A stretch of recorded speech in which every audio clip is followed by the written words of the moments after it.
Hello everyone, I hope you're all having a lovely day, evening, or whatever. Today I am going to talk about my experience with the tilt table test, but before I get into it and explain what it is, I just want to let you know that this video is going to be a bit, I don't want to say graphic because I'm not showing pictures, but this test is really unpleasant and I'm going to be describing in a fair amount of detail what happened to me. So if you get uncomfortable with things like that, maybe don't watch. But yeah, let's get on to the video itself, shall we? Okay, so what is the tilt table test? Basically, it is a diagnostic test used to kind of diagnose some, I don't even know what to call the condition. Basically, in my intro video, I talked about how I had been told I had POTS, which, as you will see, is maybe not quite accurate, but maybe is. We'll see. Anyway. So when I stand up too quickly, I get dizzy, really dizzy, I see stars, that sort of thing. So this test is kind of meant to figure out what could be causing that. So this test was the climax of several medical appointments that I had this past week, which were not great, but my mom was there, thank you Mom, so that made it better. And there's a siren. Yay. Okay. Anyway, the test itself. So, to begin with, you had to fast 6 hours before the test, and my test was at 9:30 in the morning, or that's when I had to arrive. So, I wasn't allowed to eat or drink anything before that, so I was going in, I was kind of tired, and I was a little bit cranky. My stomach was pretty growly, but mostly I had a really dry mouth, and I couldn't drink water, so that was a bit frustrating.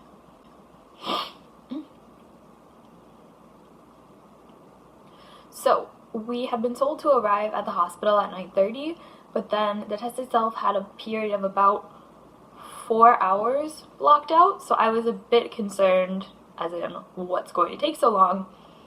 But asking the nurse, it was mostly just because they have to get fluids in you, and it depends on the doctor's schedule, I guess. So the first thing I had to do when I arrived was get my blood drawn, which I am, as many people with chronic illnesses are, an old hat at, so that was fine. Then I was told to go back to the waiting room and just wait until I was called. So about 20 minutes later, I got called back and taken to my room because I had a room, which was news to me, I have to say. I did not expect that. I had to change into one of those beautiful hospital gowns as well as a pair of sweatpants to put underneath, which was nice, but well, they have to fit everyone, so they, as the nurse said, you literally could have fit 2 of me in them. So yeah, they were kind of big. Anyway, then I got in bed and they put heated blankets on me, which are the most magical inventions in the world. If you have ever been to a hospital, I'm sure you're experienced with them. And I was told that the first thing that was going to happen was getting me set up with an IV so I could get fluids in me. Because basically they want to dehydrate you and then rehydrate you before the test itself, so they can control the amount of hydration that's in your body. But this is where things started to get kind of weird. Normally I'm okay with IVs, but for whatever reason, they simply could not get one into my vein. So I have battle scars, shall we say. I got poked here, here, here, at which point both nurses gave up and said they were going to try and call someone in from the IV team, where I would possibly be given an ultrasound to see what was going on, and lidocaine, which is a anesthetic, but it's a local anesthetic, I think it's called, so it doesn't make your brain go weird or anything, it just makes the area numb. Luckily, that didn't actually happen, so another lady came in, she said she was here with the IV team. She looked at me, said, okay, have you been looking at the IVs when they go in? I said yes. She said, okay, look away, because when you do that, your flight or fight response is activated, and that makes things more difficult. So I looked away, she poked me, let's see if I can find, I think it's right there, just upper arm kind of, I've never had an IV there before, and it was in. So then I got set up with the fluids, and I pretty much chilled. I was super tired because I hadn't really slept that much, because of nerves, I guess. So I kept trying to fall asleep, but people kept coming in because I had to sign consent forms, and then I had to get the test explained to me, yada yada yada. So that was probably about an hour or so. Then it came time for the test itself. So another nurse came in, and she said that she could wheel me into the testing room in my bed if I wanted. I said yes because I was feeling pretty unstable and dizzy because of the whole lack of hydration and food thing. So I got wheeled in, and then I got into the testing room, which was this massive room with tons of equipment that was so cold because I had actually been told this. It is where they house the x-ray equipment. So even though my test didn't involve x-rays, that's where it was. So it was freezing. The nurses were really nice. They were just chatting to me. We made small talk, that sort of thing, as they were hooking me up, because you have to have a lot of monitors for this test. So besides my IV, which was still giving me fluids, I was hooked up for an EKG. So that is when they put the electrodes around different parts of your chest to measure your heart. Then I also got a blood pressure cuff here, and then a sling to hold my arm because I wanted me to keep my arm here. And then I also got a blood pressure constant monitor on my middle finger, which is really tight to the point of where about halfway into the test, I guess, my finger went completely numb. So that was kind of fun, but I also got warned about it, so I wasn't worried or anything. I don't think I would have been worried anyway because it makes logical sense. But yeah, it was nice. I also got more heated blankets, which was lovely. And then it was time for the test to begin. So for the test itself, they want you to be as understimulated, I guess is the word, as possible. So they dim the lights, and there's always someone in the room with you to make sure nothing bad happens, but they aren't allowed to really talk to you because that could stimulate your heart rate and things like that, which could change the test. The point of this test, to pass, i.e. to see if you have a diagnosis, is to pass out, so to faint. I had never passed out before, and I was pretty sure I wouldn't, so I was quite worried about that. There are also people watching you from behind one of those two-way mirror things, and all of the nurses inside have these headsets, kind of like a Bluetooth but bigger, so that they can communicate with the doctor and do whatever he requests. So the first stage of the test is to just sit in a chair for 10 minutes in silence. This is to kind of get a baseline for all of your vitals and is considered a resting position. After that, you are meant to stand up at a normal speed and then stand for 10 minutes. So normally when I stand up from a sitting position like this with my head up, I don't experience symptoms. They only happen when my head is down. So if I'm laying down like this, for example, and then go up like this. But for whatever reason, I definitely had symptoms that time. So I stood up and immediately felt really dizzy, and my legs were incredibly shaky. So after standing for about 2 or 3 minutes maybe, my sense of time is really approximate because I couldn't see a clock. Oh, and my vision started getting blurry, so I couldn't have read a clock even if I wanted to. So I said to the nurse, I need to sit back down or I'm going to fall. So she said, okay. I sat back down. Then the doctor came in and he had me do a breathing test. I still don't know what that was for, but I had to blow into a little tube and try to get the pressure gauge up without breathing in first, so like, which is much harder than you would think. After that, it was time for the table part of the test. Now, I was told many different things about this. Some people said it was fine, some people said it was hell, some people said it's going to be like a carnival ride, you're going to be strapped down and spinning. Apparently there's an episode of House where that happens, so maybe that's where people got their information. But it's definitely a lot less dramatic, although not much more pleasant. So you're put down onto a table, just like a hospital bed really. They have a pillow, and you have to lie there for, again, 10-15 minutes to get your vitals back down. And then they strap you in. So you get Velcro straps all across your body, which I have to admit is kind of disturbing because you can't move. Although the nurse did tell me that if I really needed to, I could break out of the straps pretty easily. so I shouldn't worry, but it's an odd feeling to be strapped to a bed. The bed also had, so if this is the bed, at the end there's a little platform, I guess, where your feet go, because the idea is they're going to tilt the table so it's as if you're standing. So when that happens, they tilt it and it goes very slowly but smoothly. The table goes from like this, we'll say, to like this. So your feet are here, you're still strapped to a table, and you're suspended. And then they basically just wait and see what happens. The first time I went up was pretty unpleasant. I didn't know what would happen, but what happened was I felt like I was being suffocated. So I started breathing really deeply, like, it's okay. She's worried that I'm actually hurt. It's fine.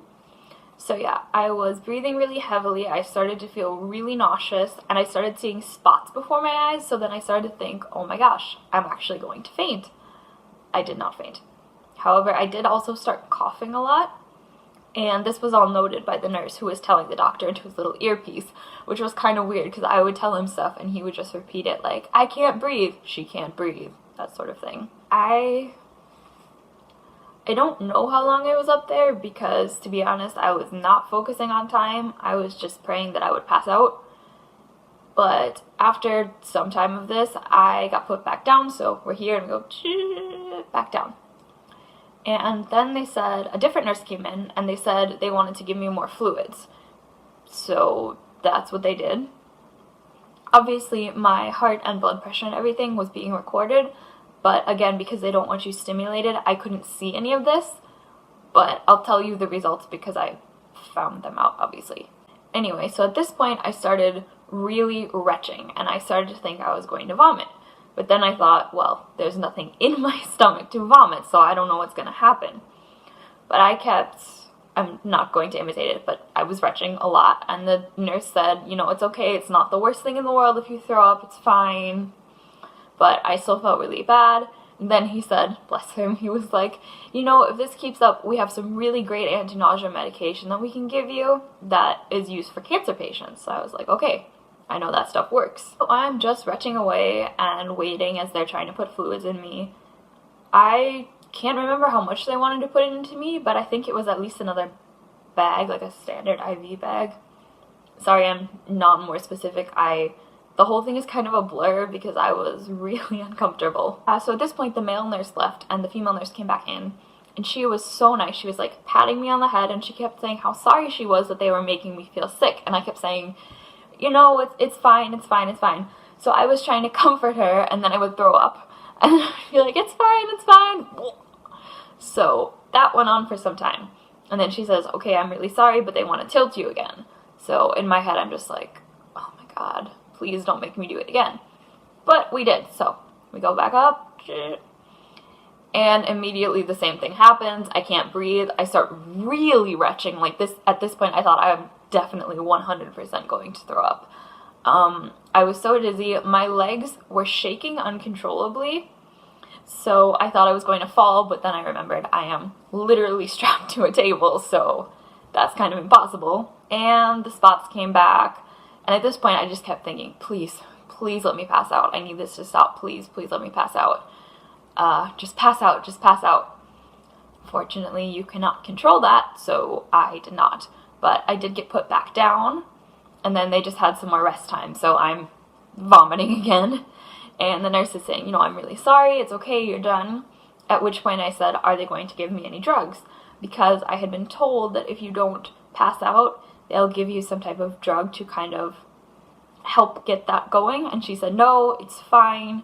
You showed enough symptoms, it's fine. This was very lucky because the drug, I'm told, I guess it opens your blood vessels up, but it gives you a migraine, and then you feel really shaky and awful, basically. And I was already feeling pretty bad. Oh, I forgot to mention, the second time I went up, I actually started crying involuntarily. I had no control over this. I wasn't sad or scared, but I was just sobbing, like full out sobbing, mouth open, and also vomiting, so not a good time. So then with the nurse kind of like carrying me, I was starting to feel a little bit better because I had been resting in the orthostatic position for a while, but she helped me back into my bed, and then I got wheeled back into my room where my mom wasn't there, and I was like, okay, thanks. But that was fine. I knew she'd come back, so I just grabbed my phone, I texted her, I said, hey, I'm done, can you come back? Then another nurse came in and said, okay, we can get you food now. So I was like, yes, please give me food. So I got some toast with jelly, so that was nice. And then we just had to wait until the doctor came in and gave us the results, basically. So I'm sitting here and I'm saying, okay, I'm sorry, Mom, I didn't pass out, because we both wanted me to pass out because we were worried that if I didn't, I would have failed, in which case they would say, oh, you're fine, when obviously I wasn't fine. I think some other nurses came in. Oh, yeah, so the nurse that brought the food, a different one, again, I had a bunch of nurses, but she came in and she said, okay, she took my vitals and she said, you look okay, so you can put your clothes back on and then the doctor will come in. Unfortunately, the doctor came in before I could put my clothes on, so I was still in the very attractive hospital gown, lying in bed. The doctor was really, really nice. I've had doctors, especially this past week, not believe that I had EDS, first of all, which was really annoying, or not believe that I had anything wrong with my heart or vascular system in general, which was also really annoying because it's not normal for a 20-year-old to sit up in bed and feel like she's going to faint. But he was really good. He kept referencing my EDS and saying how that would have affected the testing, and they put it in the system finally, so that was nice. Basically, the way that the EDS would affect me was because I was in pain already, because I'm always in pain, so my heart rate would be up before the test itself, and that could then affect the readings. But basically, he told me what I already knew. Every time I went from a static position, so like this, or if I was sitting, to a standing position, so like this, my heart rate would jump up, which I could feel. My breath would increase, no, but like that sort of thing, and my blood pressure would drop. So weirdly, although I've been told those are symptoms for POTS, the postural orthostatic tachycardia syndrome, this doctor said no, that's not POTS. And I've spoken to people with POTS and they have the same symptoms as me, but POTS is apparently really like a medical unknown, so I'm not really sure. But he told me I had something called orthostatic hypotension. So basically what I described in my intro video, my blood vessels and veins do not contract enough, so the blood from my feet will not go to my brain as quickly as it needs to. So then my blood pressure drops and my heart tries to compensate, and because there's not enough blood in my brain, I start getting really dizzy. So, you know, yay, diagnosis. Luckily, it's not deadly. I had a doctor this week who kept saying, you know, it's just really annoying, it's not deadly, you should be really grateful, which I am, but I would call this condition a little bit more than annoying because it does affect my daily life to a fairly large degree. But okay, treatment. So firstly, the name doesn't really matter because the treatment for POTS / orthostatic hypotension is identical. There are medications for this sort of thing, but they don't like to give them to young people because they can have side effects, and this isn't something that's normally seen in young people, except when you have EDS, which is really common then because I believe it's comorbid. EDS comes with a lot of other crappy conditions.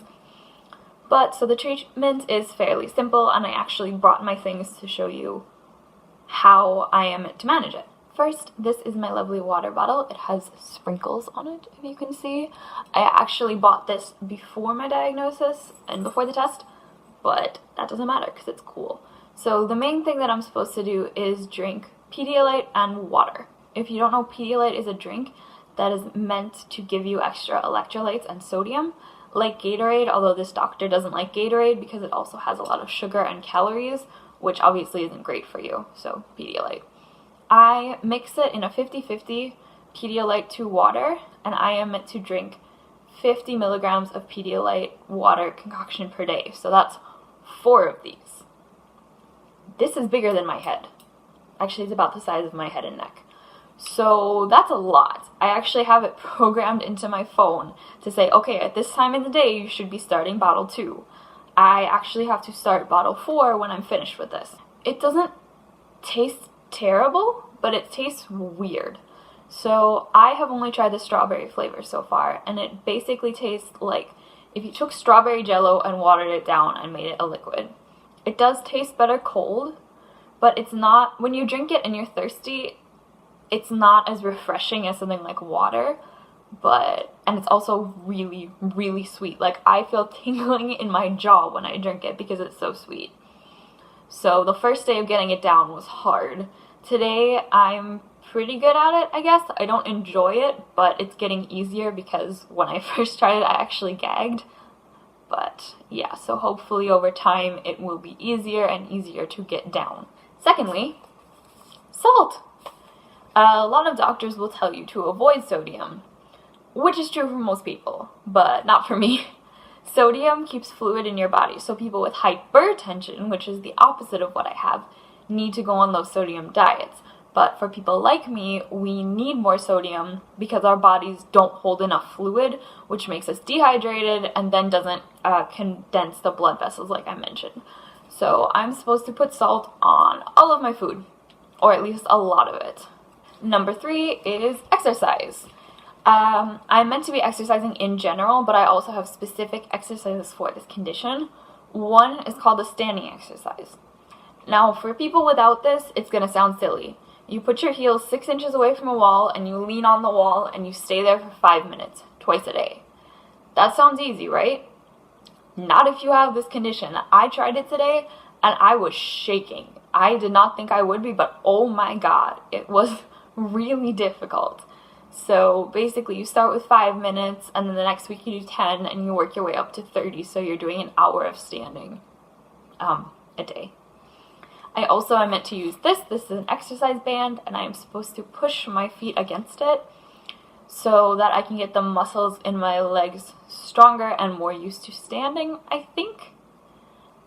Not the muscles, but, well, yes, the muscles, but also the blood vessels, just to get used to doing what they're supposed to be doing. Finally, and weirdly, is Spanx. A lot of people with POTS or my condition, are they the same thing? I don't know. Anyway, we use compression garments because if your legs are compressed, then the blood vessels will compress, so it's easier. Most people use medical grade compression stockings, but because my condition isn't as severe as some, the doctor just said I should use Spanx, and that should condense everything.